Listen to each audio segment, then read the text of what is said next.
నీకు స్తోత్రాలు స్తోత్రాలు తండ్రి. అలనాడు మోషేతోనూ ఇశ్రాయేలీలతోనూ నీవు నిబంధన చేసుకున్నావు తండ్రి. ప్రభు, ఇప్పుడు మమ్మల్ని కూడా మీరు దీవించి మీ సేవలో ఎన్నో ఆత్మలు రక్షించడానికి మీ కృప మాకు ప్రసాదించి మీరే మా తోడుగా ఉండమని యేసు నామములో అడుగుతున్నాను తండ్రి. ఆమేన్. దేవునికి స్తోత్రాలు. ప్రియమైన దేవుని బిడ్డలారా, దైవ గ్రంథంలో నిర్గమకాండం 34వ అధ్యాయము 27వ వచనంలో, మరియు యెహోవా మోషేతో ఇట్లనెను, ఈ వాక్యము రాసుకొనుము, ఏలయనగా ఈ వాక్యమును బట్టి నేను నీతోనూ ఇశ్రాయేలీలతోనూ నిబంధన చేసుకున్నాను. వింటున్నారండి? అలనాడు మోషేతో మాట్లాడుతున్నాడు దేవుడు. యెహోవా దేవుడు మోషేతో మాట్లాడుతూ, నీతోనూ ఇశ్రాయేలీలతోనూ నేను ఒక నిబంధన చేసుకున్నాను, కనుక ఈ వాక్యం రాయము అని దేవుడు మోషేతో మాట్లాడుతున్నాడు. దేవుడు మాట్లాడుతాడు, ఎందుకంటే దేవుడు మాట్లాడేవాడు, జీవము గలవాడు. ఆయన సర్వసృష్టికి ఆధారభూతుడు, ఆది సంభూతుడు గనక ఆయన మోషేతో మాట్లాడుతున్నట్లుగా దేవుడు మనతో కూడా మాట్లాడతాడు. అందును బట్టి ప్రతి ఒక్కరూ అర్థం చేసుకోవాలి. దేవుడు మాట్లాడేవాడని, దేవుడు మనల్ని కాపాడేవాడని, దేవుడు ఎంతో మహిమగలవాడని మనం అర్థం చేసుకోవాలి.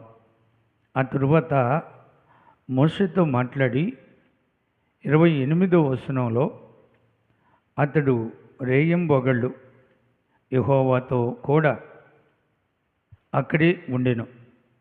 అతడు భోజనము చేయలేదు, నీళ్లు త్రాగలేదు. చూసారండి, దేవుడు మోషేతో మాట్లాడిన తరువాత మోషే దేవునితోనే 40 రాత్రులు 40 పగళ్ళు అక్కడే ఉండిపోయాడు. ఆ సీనాయి కొండ మీద మోషే దేవుని మహిమలో ఉన్నాడు. దేవుని యొక్క మహామహిమ వెలుగు ఆ కొండను కప్పేసింది. ఆ కొండలో మోషే అలాగే యెహోవా దేవుడు మాత్రమే అక్కడ ఉన్నారు. ఇంకా అక్కడ మోషేతో అంటాడు, ఇదిగో ఈ సీనాయి కొండ మీదకి నీవు వచ్చావు కదా, ఆ శిఖరం మీదకి కూడా రా, అక్కడ నాతో నీవు ఉండి ప్రార్థించాలన్నాడు దేవుడు. అందుకనే మోషే మరల శిఖరం మీదకి వెక్కి అక్కడ దేవునితో 40 రాత్రులు 40 పగళ్ళు అక్కడే దేవుని మహిమలో ఉన్నాడు. అందును బట్టి ఆయనకి ఆకలి అనిపించలేదు, దప్పిక అనిపించలేదు. ప్రియ సోదరి సోదరుడా, వింటున్నారా? అంటే దీనికి అర్థం ఏంటంటే, దేవుని మహిమలో ఆ సీనాయి కొండ మీద ఆ శిఖరం మీద 40 రాత్రులు 40 పగళ్ళు మోషే ఉండటానికి దేవుని మహిమ, దేవుని వెలుగు, దేవుని మహిమంతా మోషే మీదను ఆ కొండ మీదను దేవుడు కప్పేసి అక్కడ ఆయనతో ఉన్నట్టుగా మరి ఈ లేఖనాల్లో దేవుడు మనకు తెలియపరుస్తూ ఉన్నాడు. కనుక ఇది మోషే ఉపవాస ప్రార్థన అని మనకు కనిపిస్తూ ఉంది. ఏమీ తినలేదు, ఏమీ తాగలేదు అంటే మరి ఉపవాసం ఉన్నట్లే కదా. ఆయన ఉపవాసం చేస్తున్నాడు. ఈ దినాల్లో చాలామంది మోషేలాగా ఉపవాసం ఉన్నామని చెప్తున్నారు, కానీ మోషేలాగా ఉండలేరు. ఎందుకంటే మోషే ఒక ప్రత్యేకంగా దేవునికి పనివాడుగా దేవుడు పిలిచాడు. మొట్టమొదటిగా 10 ఆజ్ఞలు మోషే చేత రాయించాడు. మోషేకి ఆ ధర్మశాస్త్ర ఆజ్ఞలు దేవుడు అప్పగించాడు. అందుకే మోషే ఆ ప్రభువుతో అక్కడే ఉండిపోయాడు. ఆ కొండ మీద దేవుని మహిమలో 40 రాత్రులు 40 పగళ్ళు ఏమీ తినకుండా తాగకుండా ఉన్నాడు అంటే అది నిజమైన దేవునితో ఉపవాసం. దేవుడు అతనికి ఆకలి కాకుండా, దప్పిక కాకుండా అతన్ని సమృద్ధిగా దీవించాడు. ప్రియ దేవుని బిడ్డలారా వింటున్నారా? మోషే అక్కడ మరి దేవుని మహిమతో నింపబడ్డాడు. ఈ దినాల్లో చాలామంది ఉపవాసము అంటున్నారు, కానీ మరి అది ఉపవాసమో అవునో కాదో మీరు పరీక్షించాలని కూడా ఈ లేఖనాలను బట్టి మిమ్మలను హెచ్చరిస్తూ ఉన్నాం. ఎందుకంటే ఉపవాసము అంటే మరి ఒక రోజు 24 గంటలు, 24 గంటల్లో మరి ఏమీ తినకుండా ఏమీ తాగకుండా ఉంటే అది ఉపవాసం అవుతా. చాలామంది 40 రాత్రుళ్ళు 40 పగళ్ళు 40 రోజులు ఉపవాసం ఉంటామని చెప్తున్నారు, కానీ అది అబద్ధం. ఒక పూట తిని మరలా ప్రార్థనలో కూర్చుంటే అది ఉపవాసం ఎలా అవుతుంది? అలా అనకూడదు, అది అబద్ధం. అబద్ధం ఆడకూడదు అని కూడా మీకు ఈ సందర్భంలో తెలియపరుస్తున్నాం. ఎందుకంటే మోషే 40 రాత్రులు 40 పగళ్ళు ఆయన మరి దేవునితో ఉపవాసం ఉన్నాడు. ఆ ఉపవాసంలో మోషే దేవుని మహిమతో మరి దేవుని యొక్క వాక్యమును రాసి ఆ రాతి పలకలను కూడా ఇశ్రాయేలీయుల దగ్గరికి తీసుకొచ్చినట్లుగా మనం చూస్తున్నాం. అలాగనే ఇంకా బైబిల్ గ్రంథంలో మనం చూస్తే మరి ప్రభువు కూడా ఉపవాసం ఉన్నాడు. మత్తయి సువార్త 4వ అధ్యాయంలో ఆయన కూడా 40 రాత్రుళ్ళు 40 పగళ్ళు ఉపవాసం ఉన్నాడు. అక్కడ ఆయన ఉపవాసంలో కూడా ఏమీ తిన్నట్టు తాగినట్టు లేదు. వింటున్నారా? ఈ ఉపవాసం కరెక్టు. దీనిలో ఏ అబద్ధము లేదు, దీనిలో ఏ పొరపాటు లేదు. ఉపవాసము అంటే మరి ఇలాగా ఉండాలి. అంతేగాని మీరు ఉపవాసం ఉన్నామని ప్రజల్ని మోసగించి ప్రజల్ని మరి ఇబ్బంది పెట్టడం మంచిది కాదు అని కూడా మీకు ఈ సందర్భంలో తెలియపరుస్తూ ఉన్నాం. ఎందుకంటే ఉపవాసము ఉన్నాము అని నీవు చాటుగా తింటూ దేవుణ్ణి అవమానపరచడం అది ఎంత మంచిది కాదు. దేవుడు అబద్ధం ఆడేవారిని ఆయన శిక్షిస్తాడు. అబద్ధీకులు పరలోక రాజ్యంలోకి ఎలా ప్రవేశిస్తారు? మరి ఎందుకు అబద్ధం ఆడుతున్నావు? ఉపవాసం కాదు, ప్రార్థన చేస్తున్నానని చెప్పు. అంతేగాని ఉపవాస ప్రార్థనని దేవుని బిడ్డలను ఇబ్బంది పెట్టడం మంచిది కాదు అని ఈ సమయంలో మీకు తెలియపరుస్తున్నాం. ఎందుకంటే ఉపవాసము అనేది మోషే ఉన్నాడు, దానిలో ఏ పొరపాటు లేదు. ఉపవాసము అనేది యేసుక్రీస్తు ప్రభు ఉన్నాడు, దానిలో ఏ మోసము లేదు. కనుక ఈరోజు ఎందరో సేవకులు లేక ఎందరో ప్రార్థన చేసేవాళ్ళు మేము ఉపవాసం ఉంటున్నాము అని చెప్తున్నారు. మీ ఉపవాసము కరెక్టు కాదు అని ఇక్కడ లేఖనాలు తెలియపరుస్తున్నాయి. కనుక మీరు అర్థం చేసుకొని ఇప్పుడుకైనా మీ ఉపవాసం కరెక్టా కాదా? ఒక్కరోజు ఉపవాసం ఉంటే దేవుడు నీతో మాట్లాడతాడు. నిజంగా నీవు ఉపవాసమే ఉంటే ఏమీ తాగకుండా ఏమీ తినకుండా నువ్వు ప్రభు సన్నిధిలో ప్రభు మహిమను కనిపెడుతూ ఉంటే మోషే మీదకి వచ్చిన దేవుని మహిమ నీ మీదకి కూడా వస్తుంది. మోషేతో మాట్లాడిన ఆ ప్రభు నీతో కూడా మాట్లాడతాడు. నీలో ఏదైనా లోభం ఉంటే, ఒకవేళ అబద్ధం ఉంటే ప్రభువు మహిమ రాదు, ప్రభువు నీతో మాట్లాడాడు. చూడండి, అపోస్తులు కార్యము 27వ అధ్యాయము 33వ వచనంలో తెల్లవారుచుండగా పౌలు 14 దినములు మేము ఆకలి దప్పికలతో ఉన్నాం. చూడండి, అలనాడు పౌలు, అపొస్తలుడైన పౌలు 14 దినములు వాళ్ళు ఉపవాసం ఉన్నారు. 14 దినాలు వాళ్ళు ఉపవాసం ఉండటానికి కొన్ని కారణాలు ఉన్నాయి. వారు ఓడలో ప్రయాణం చేస్తూ ఉన్నప్పుడు ఆ ఓడలో ప్రయాణంలో వాళ్ళకి మరి ఇబ్బంది కలిగింది. తుఫానులు వచ్చాయి, పెనుగాలులు వీశాయి, ఆ సముద్రం అల్లకుల్లాలంగా మరి ఆ ఓడను ముంచేసే టైంలో వాళ్ళు నీళ్లు తాగలేదు, ఆహారం తినలేదు. 14 రోజులు ఆ యొక్క సముద్రం మధ్యలో, ఆ సుడిగుండాల మధ్యలో, ఆ ప్రాణాపాయం మధ్యలో అపోస్తుడైన పౌలు, అతనితో కొంతమంది సైనికులు మరి ఏమీ తినకుండా ఏమీ తాగకుండా ఉండినట్టుగా బైబిల్లో మనకు కనిపిస్తుంది. కనుక అక్కడ ఉపవాసం అని కూడా మరి ఆ లేఖనాలు చెప్తా ఉన్నాయి. ప్రియ సోదరి సోదరుడే వింటున్నారా? అపోస్తుడైన పౌలు మరి ఆ 14 రోజులు ఏమీ తినకుండా ఏమీ తాగకుండా ఆ ప్రాణాపాయంలో, ఆ చుడిగాలుల మధ్యలో, ఆ తుఫానుల మధ్యలో దేవాతి దేవుడు మరి దూతను పంపించి మరి అక్కడ పౌలుతో మాట్లాడిస్తాడు ఒక రాత్రి వేళ సమయంలో. కనుక ఆ మాట కూడా మనము బైబిల్లో నుండే చదువుకుందాం. అపోస్తుల కార్యము 27వ అధ్యాయము 25వ వచనంలో, కాబట్టి అన్నలారా ధైర్యము తెచ్చుకునండి, నాతో దూత చెప్పిన ప్రకారమే జరుగునని నేను దేవుణ్ణి నమ్ముచున్నాను. అపోస్తుడైన పౌలు అంటున్నాడు, ఆ సైనికులందరూ, ఆ శతాధిపతి అందరూ భయపడుతున్న టైంలో అపోస్తుడైన పౌలుతో దేవుడు దూతతో మాట్లాడించాడు. ఆ దూతతో మాట్లాడిన మాట పౌలు నమ్మాడు, దేవుణ్ణి నమ్మాడు. వాళ్ళతో మాట్లాడుతున్నాడు, ధైర్యంగా ఉండండి, మనకేమీ అపాయం జరగదు, ఏ ప్రమాదం జరగదు, దేవుడు మనల్ని కాపాడుతాడు. ఇది ఉపవాసములో ఉన్న ఒక శ్రేష్టమైన దేవుని పిలుపు లేదా దేవుని యొక్క వాగ్దానం. అపోస్తుడైన పౌలు మరి దేవుని యొక్క ఆ మహామహిమను చూసినవాడు. 14 దినాలు వారు అక్కడ ఉపవాసం ఉండి ఏమీ తినకుండా తాగకుండా ఆ ప్రమాదాల మధ్యలో వాళ్ళు చిక్కుకున్నప్పుడు, ఆ చుడిగుండాల మధ్యలో ప్రాణాపాయంలో ఉన్నప్పుడు దేవుడు చూస్తా ఊరుకున్నాడా? దేవుడు ఊరుకోలేదు.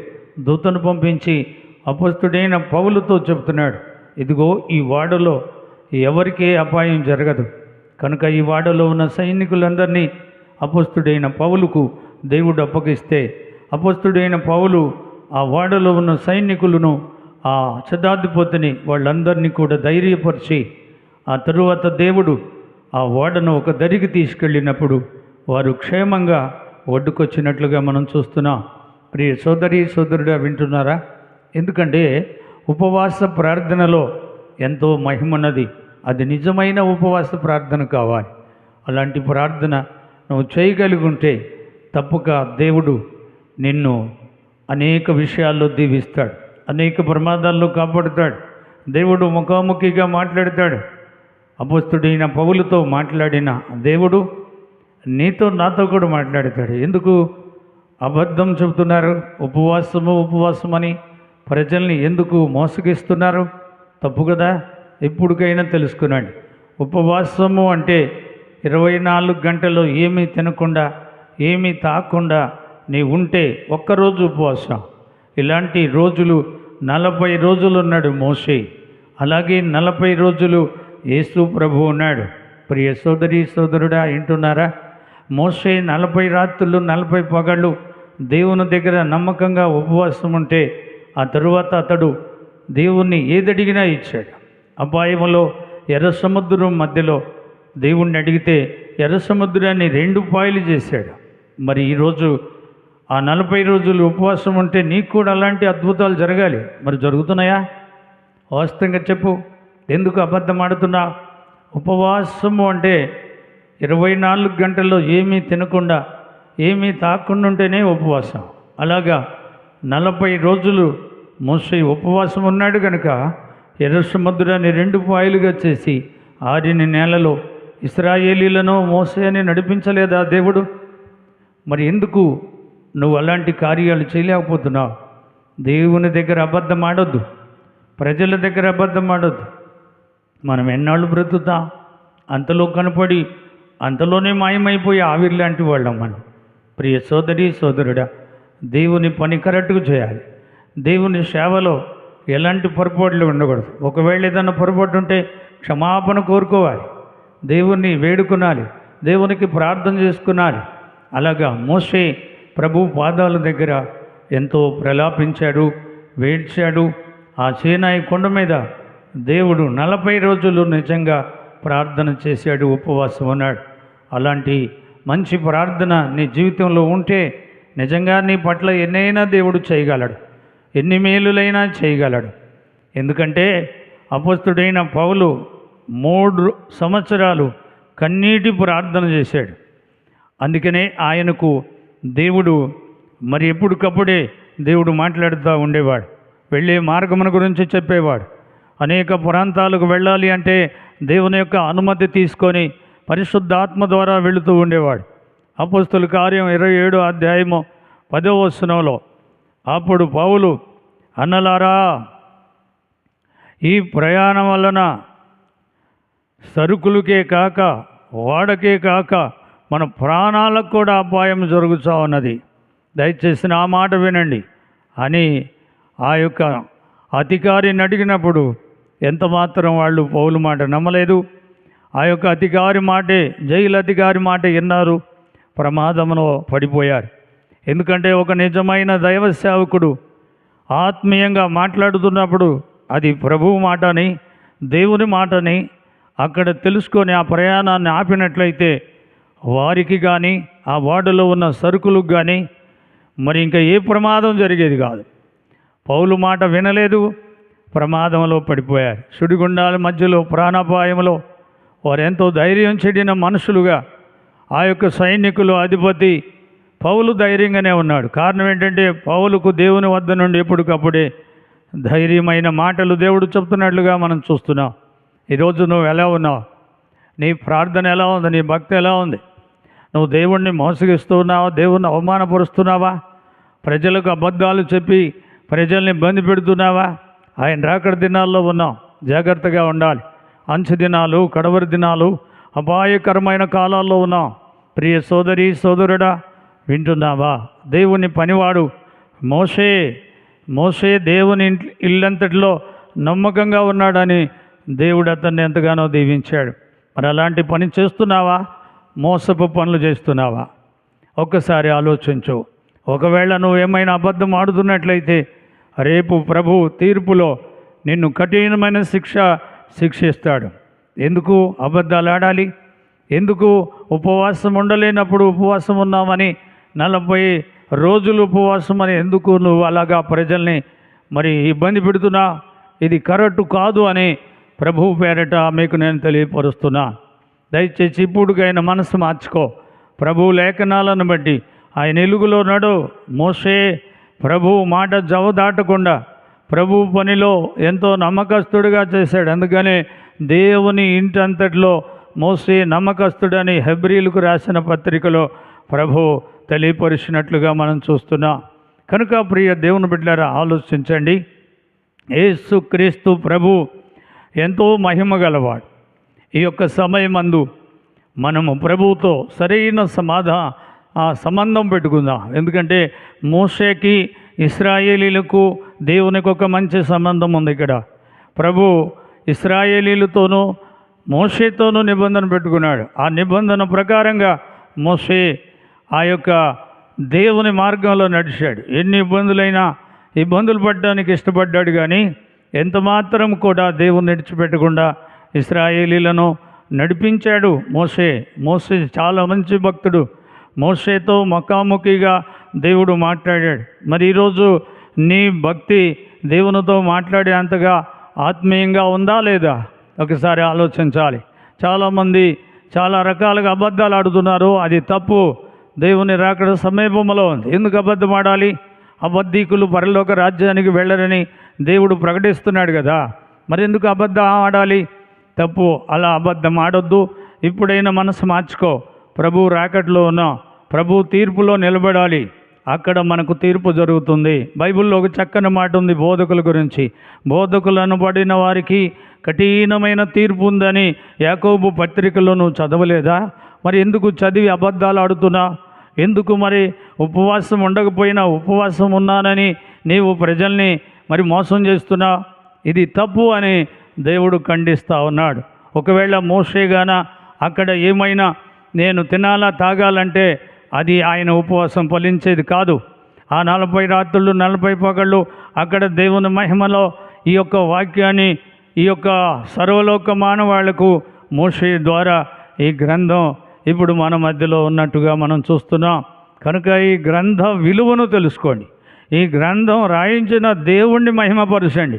అంతేగాని ఆయన్ని తృణీకరించి ఈ యొక్క ప్రజల మధ్యలో ఆయన అవమానపరచొద్దని మీ అందరికీ హృదయపూర్వకంగా నేను తెలియపరుస్తున్నా. నువ్వెంతటి సేవకుడు అయినా సరే అబద్ధం ఆడితే నువ్వు పరలోకం వెళతావా? వెళ్ళవు కదా. మరి ఎందుకు అబద్ధం ఆడాలి? నిజమైన ప్రార్థన అపోస్తుడైన పౌల్లాగా, అపోస్తుడైన పేతురులాగా, అపోస్తుడైన యోహానులాగా నీ భక్తి ఫలిస్తే నీకు ఆయన లోకంలో గొప్ప బిరుదులు, గొప్ప బహుమతులు, అపోస్తుడైన పౌలుకు దేవుడు జీవ కిరీటాన్ని పరలోకంలో ఇచ్చాడు. మరి అలాంటి బహుమతులు పొందడానికి కదా దేవుడు మనల్ని పిలిచింది. మరి దేవుడు పిలిచినవాడు నమ్మకమైన వాడు. ఆయన దగ్గర నీవు అపనమ్మకంగా ఉంటే నువ్వు నేరస్తుడువు, నువ్వు శిక్షించబడతావు. కనుక అర్థం చేసుకో. ఈ రోజు నుంచైనా ఒక్కరోజు ఉండు ఉపవాసం చాలు. ఒక్కరోజు 24 గంటలు మంచినీళ్ళు తాగకుండా, ఏ ఆహారం తీసుకోకుండా ప్రభు సన్నిధిలో కూర్చొని ప్రార్థిస్తూ పశ్చాత్తాపడి కన్నీళ్లు కారిస్తే ప్రభు స్వరం నీ దగ్గరకు వస్తాయి. ప్రభువు నువ్వు నడవవలసిన మార్గాన్ని ఆయన చూపిస్తాడు. నువ్వు చేయవలసిన దేవుని సేవను ఆయనే ఆశీర్వదిస్తాడు. నువ్వు తొందరపడాల్సిన పని లేదు. పనివాడు జీతానికి పాత్రుడు. నువ్వు తొందరపడ్డందున దేవునికి దూరం అయిపోతావు, కానీ దేవుని జీతం పొందలేవు, దేవుని మహిమను పొందలేవు, పరలోక రాజ్యము నీకు రాదు. కనుక జాగ్రత్త పడ. చూడండి, 2 పేతురుకు రాసిన 2వ అధ్యాయంలో మరి 4వ వచనంలో చూస్తే, దేవదూతలు తప్పు చేసినప్పుడు, పాపం చేసినప్పుడు వారిని శిక్షించకుండా దేవుడు వదిలిపెట్టాడా? వారిని శిక్షించాడు. బిలాము అనే ఆ పాతాళంలోనికి వారిని నెట్టివేసినట్లుగా బైబిల్ చెబుతా. దయచేసి ఈ భూలోకంలో దేవుని ద్వారా పిలువబడిన సేవకులు ఎంతో భయంతో దేవుని పనిచేస్తారు. దేవుడు పిలువని అబద్ధ బోధకులు, అబద్ధ ప్రవక్తలు వారి ఇష్టానుసారంగా దేవుణ్ణి కూడా విసర్జించి దేవుణ్ణి అవమానపరిచే పని చేస్తున్నారు లోకంలో. అట్టి వారికి కఠినమైన శిక్ష దేవుడు ప్రసాదిస్తాడు. కనుక ఈ సమయంలో మనం జాగ్రత్త పడదాం. దేవుని సేవకులంగా, దేవుని పనివాళ్ళంగా, దేవుని మహిమపరిచే వారిగా అనేక ఆత్మలను రక్షించి ప్రభువు రాకటలో దేవునికి అప్పగించే మంచి సేవకులు కావాలి. బైబిల్లో రాయబడి ఉంది, కోత విస్తారంగా ఉంది, పనివాళ్ళు లేరని. మరేది పనివాళ్ళు? పనివాళ్ళు మంచి వాళ్ళైతే డబ్బు కావాలని ఆశపడరు, ఆత్మలు కావాలని ఆశపడతారు. ఆత్మల కొరకు కాలినడకతో అనేక గ్రామాలకు వెళ్ళి, అనేక ప్రాంతాలకు వెళ్ళి ఆత్మలు రక్షిస్తారు. నశించిపోతున్న ఆత్మలను కాపాడుతారు. ప్రియ సోదరి సోదరుడా, వింటున్నావా? ఈ దినాల్లో ఎలా ఉన్నారు? ఏసీలో కూర్చోవడం, కడుపు నిండా తినటం, సుఖంగా ఉండటం. మరి ఆత్మలు ఎప్పుడు సంపాదిస్తావు? ఎక్కడ ఆత్మలు ఉండేది? ఎక్కడ? ఆయా ప్రాంతాల్లో కాలినడకతో వెళ్ళాలి. యేసుక్రీస్తు ఒకసారి యోహాను సువార్త 4వ అధ్యాయం 6వ వచనంలో యేసు ప్రభు ఎర్రటి వెండలో యాకోబు బావి దగ్గరికి వెళ్ళి ఒక్క పాపిని కాపాడాడే. మరి నువ్వు కాపాడుతున్నావా? పాపులను రక్షించి ఆత్మలను రక్షించమని నిన్ను దేవుడు పిలిస్తే నువ్వు చేస్తున్న పని ఏంటి? ఒక్కసారి ఆలోచన చేయి. ఒకవేళ ప్రభువుకి విరోధంగా ఏదైనా చేసావా, ప్రభు తప్పక తీర్పు దినాన ఆయన నిన్ను శిక్షిస్తాడు అని నేను ఆత్మీయంగా తెలియపరుస్తున్నాను. కనుక ప్రియ సోదరి సోదరుడా, ఆలోచించండి. ప్రభువుకి నమ్మకంగా ఉండాలి. నమ్మకమైన వానికి దీవెనలు మెండుగా కలుగునన్నాడు. కనుక నువ్వు నమ్మకంగా ఉంటే మోషేలాగా నిన్ను దీవిస్తాడు, ఏలియాగా నిన్ను దీవిస్తాడు, వెలేషాలాగా నిన్ను దీవిస్తాడు, దానియేలులాగా నిన్ను దీవిస్తాడు, బైబిల్లో ఉన్న భక్తుల్లాగా నిన్ను దేవుడు దీవిస్తాడు. దైవ గ్రంథంలో భక్తులందరినీ చూడండి, ఎక్కడ కూడా వాళ్ళు దేవుణ్ణి అవమానపరిచినట్లేదు. ఈ లోకంలో ఆత్మల కొరకు వాళ్ళు ప్రాణం పెట్టారు. దేవుని కొరకు వాళ్ళు ఎన్నో చిత్రహింసలు పడ్డారు, ఎన్నో దెబ్బలు తిన్నారు, జైల్లో పడ్డారు, ప్రాణాపాయంలో వాళ్ళు ఎన్నోసార్లు ప్రభు పాదాలు దగ్గర వేడిస్తున్న రోజులున్నాయి. అలాంటి భక్తి నీలో ఉందా? మోసగిస్తున్నావా ప్రజల్ని మోసగించి డబ్బు పోగు చేసుకుంటున్నావు. ఆత్మలు లేవు నీ దగ్గర. ప్రజల్ని మోసగించి ప్రజలందరినీ నీ దగ్గరికి నడిపించుకుంటున్నావు. నీ కాడ ఆత్మలు లేవు. రేపు దేవుడు తీర్పులో ఆత్మలు అడుగుతాడు. అప్పుడు నువ్వు ఏం చెప్తావు? డబ్బు పోగు చేసుకున్నానని చెప్తావా? ప్రజల్ని మోసం చేసినానని చెప్తావా? అలా చెప్తే కఠినమైన శిక్ష దేవుడు నీకేస్తాడు. ఆత్మలను సంపాదించడానికి ఇప్పుడే ప్రభువులాగా ఎండ అనుకోకుండా, వాన అనుకోకుండా, గాలి అనుకోకుండా, ఆకలి అనుకోకుండా, ఇబ్బందులు ఎన్నొచ్చినా ఆత్మల కొరకు దేవుని పని చేయి. దేవుడే ఎర్రటెండలో నడిస్తే మరి నిన్ను ఏసీలో ఉండమని దేవుడు చెప్పాడా? ఒక్కసారి ఆలోచించండి. దైవ సేవకులు ఈరోజు దేవుని అవమానపరుస్తున్నారు. అన్యుల మధ్యలో, ప్రజల మధ్యలో రకరకాలైన నీ యొక్క శాస్త్రాలను బట్టి, నువ్వు చేసే పొరపాటులను బట్టి యేసు నామానికి అవమానం కలుగుతూ ఉంది. దయచేసి దీన్ని అర్థం చేసుకొని ఇప్పుడైనా మంచి పనివాడిగా, మంచి సేవకుడుగా నీవు ప్రభు పని చేయి. ప్రభు జీతం ఇస్తాడు, ప్రభు నీకు బహుమతులు ఇస్తాడు, ప్రభు నిన్ను కాపాడుతాడు, ప్రభు నీకు అపాయం వచ్చిన ఆయన నీకు ముందుగా ఉండి నడిపిస్తాడు. భక్తులను కాపాడే దేవుడు ఆయన, భక్తులను శోధనల నుండి తప్పించే ఆయన. యేసుక్రీస్తు ప్రభు మహిమ గలవాడని ఆయన పాదముల దగ్గర క్షమాపణ కోరుకొని ఇప్పుడైనా ఆయన మంచి సేవను దేవుడు నీకు నమ్మిస్తే నువ్వు చేస్తున్న పొరపాటులను బట్టి దేవుడు చాలా బాధపడుతున్నాడు, చాలా ఆయన ఆత్మలో నొచ్చుకుంటున్నాడు. ఇప్పుడుకైనా మనసు మార్చుకో. నీవు దేవుని పనివానిగా, మోషేలాగా, ఏలియాలాగా, ఎలీషాలాగా, ఇంకా దానియేలులాగా, ఇలాంటి భక్తుల్లాగా నీవు ఇప్పుడే సిద్ధపడినట్లయితే ప్రభు నీ పొరపాట్లని క్షమించి నిన్ను ఇక్కడి నుంచి మంచి సాధనంగా వాడుకుంటాడు, సాధనంగా దీవిస్తాడు. అపోస్తలుడైన పౌలు దేవుని యొక్క పనికి వ్యతిరేకంగా ప్రవర్తించినప్పుడు అతన్ని మార్చి మంచి పనివాడిని చేశాడు దేవుడు. దయచేసి నిన్ను మార్చడానికి ఆయనకి సాధ్యమే, ఆయనకు అసాధ్యమైనది ఏదీ లేదు. ప్రియ సోదరి సోదరుడా, నువ్వెక్కడ దేవుని పని చేస్తున్నావో అక్కడ దేవుని యొక్క ఆశీర్వాదాలు ఉంటాయి. ఆయన వైపు చూడు. ఆయన జీతం ఇచ్చేది, ఆయన నడిపించేది, ఆయన పని నీ పని కాదు. ఆయన పని ఆయనే జరిగిస్తాడు. ఆయన పని ఆయన జరిగించడానికి యేసుక్రీస్తు ప్రభు ఆదరణకర్త పంపించాడు. ఆయనే పరిశుద్ధాత్మ దేవుడు. పరిశుద్ధాత్మతో నీవు పని చేస్తే నీ పని విస్తారంగా 30 దంతులు, 60 దంతులు, 100 అంతులుగా ఫలిస్తాయి. నీకు ఏది కావాలనో దేవుడు ఇస్తాడు. దానితో నువ్వు దేవుని పని నమ్మకంగా చేయి. ప్రభు రాకట్లో పరలోకంలో నీకు మంచి బహుమతులు, మంచి నివాసాలు, దేవుడు మలే మంచి దాసుడా అని నిన్ను పిలిచేటట్టుగా ప్రభు పని చేయి. నీ కొరకు నేను ప్రార్థించబోతున్నాను. ప్రియ దేవా, మోషే ఎంత నమ్మకమైన వాడో, మోషే నీ ఇల్లంతటిలో నమ్మకస్తుడని మీరు ఆయన్ని దీవించారు. అలాగే ప్రభు ఏలియాని, ఎలీషాని, ఇంకా నాయనా నీ భక్తులందరినీ కూడా నీవు నీ పనిలో నమ్మకంగా వారిని దీవించినట్లు చూస్తున్నాం. ఇప్పుడు చాలామంది తండ్రి నీ పనిలో కొంచెం పొరపాట్లు జరుగుతూ ఉన్నాయి. నీ పనిలో కొన్ని అవకతవకలు జరుగుతూ ఉన్నాయి. నీ పని చేసేవాళ్ళు నీ నామాన్ని అవమానపరుస్తున్నారు. అట్టి వారి మనసు మార్చి సరైన పని, సరైన సావాసం నీలో కలిసి పనిచేయటానికి సహాయపడండి. అలనాడు అపోస్తలులు తండ్రి అయిన దేవునితోనూ కుమారుడైన యేసుక్రీస్తు ప్రభువుతో మేము సావాసం కలిగి దేవుణ్ణి మహిమపరుస్తున్నామని వారి యొక్క సాక్ష్యాన్ని సర్వలోక మానవాళ్లకు సువార్త పత్రికలుగా వాళ్ళ సాక్ష్యాలు బయలుపరచబడిన తండ్రి. అలాంటి వారిని మీరు సిద్ధపరచమని, మీరు రాకటికి మమ్మల్ని పనివాళ్ళనుగా వాడుకొని నీవే మహిమ, ఘనత, ప్రభావములు పొందమని యేసయ్య నామములో అడుగుతూ ఉన్నాను తండ్రి. ఆమేన్.